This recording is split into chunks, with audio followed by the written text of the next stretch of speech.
Levi Welton grew up in Berkeley, California.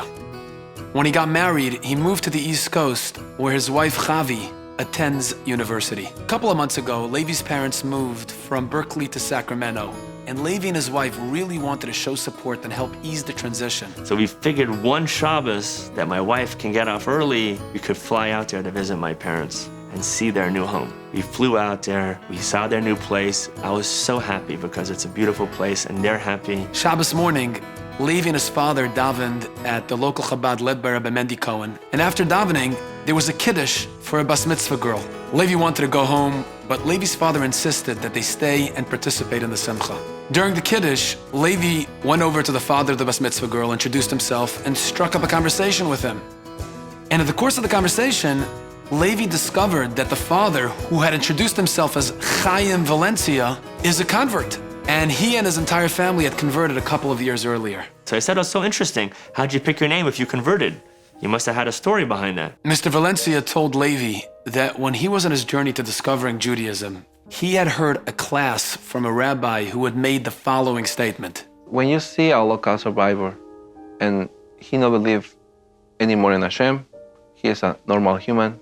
You have to respect him. You don't have to criticize. Just leave it like that. But if you have the opportunity to see a Holocaust survivor, to believe in Hashem, that person is no more human.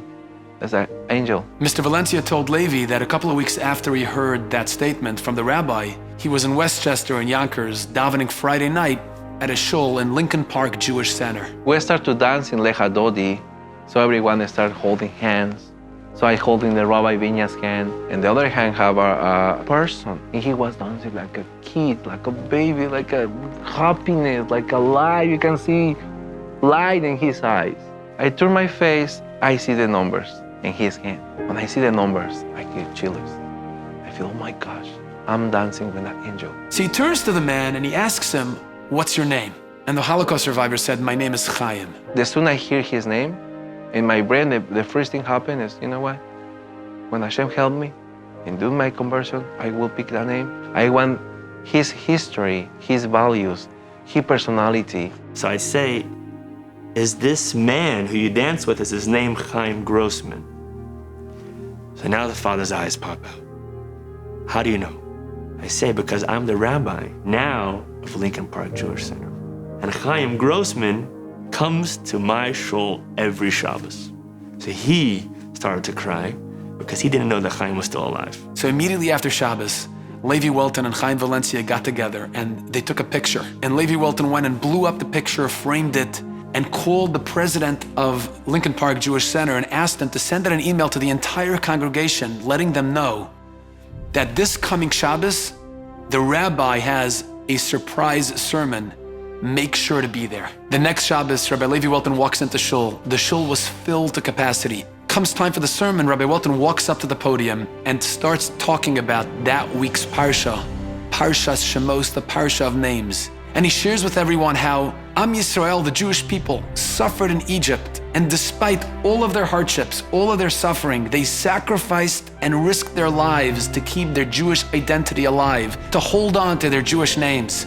And then he said, here with us today, we have a man who's been through his own modern-day Egypt, the Holocaust. He risked his life to put on tefillin secretly in Buchenwald. He sold an extra precious shirt that he had to buy another piece of bread so he can fast on Yom Kippur. And then he asked Chaim Grossman to come up to the podium, and he took out the picture of Chaim Valencia. And he turns to Chaim and he says, "Chaim, that man is carrying your name today, and he's keeping your legacy alive." Chaim Grossman took the picture. He got up and he gave a bracha to the whole community. The community was applauding. It was so surreal to be in that moment. There wasn't a dry eye in the shul. Everybody was crying because Chaim Grossman never had any children of his own. Chaim is a beautiful name. It's a beautiful name. But for me, it's not only the name, it's the person to hold in that name in this earth.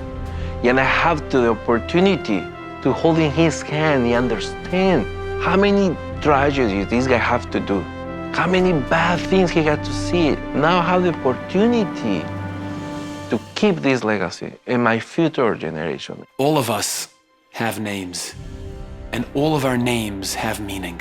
If you ask your parents, you'll probably find out that you're named after a person from a past generation. And most likely, the person you're named after sacrificed for a certain value. Find out what that value is and make a commitment to follow in their footsteps and live by their example. And most importantly, it's up to you to keep their legacy alive by passing it on to the next generation. If you want to stay Jewish, you somehow has to stick to the emunah.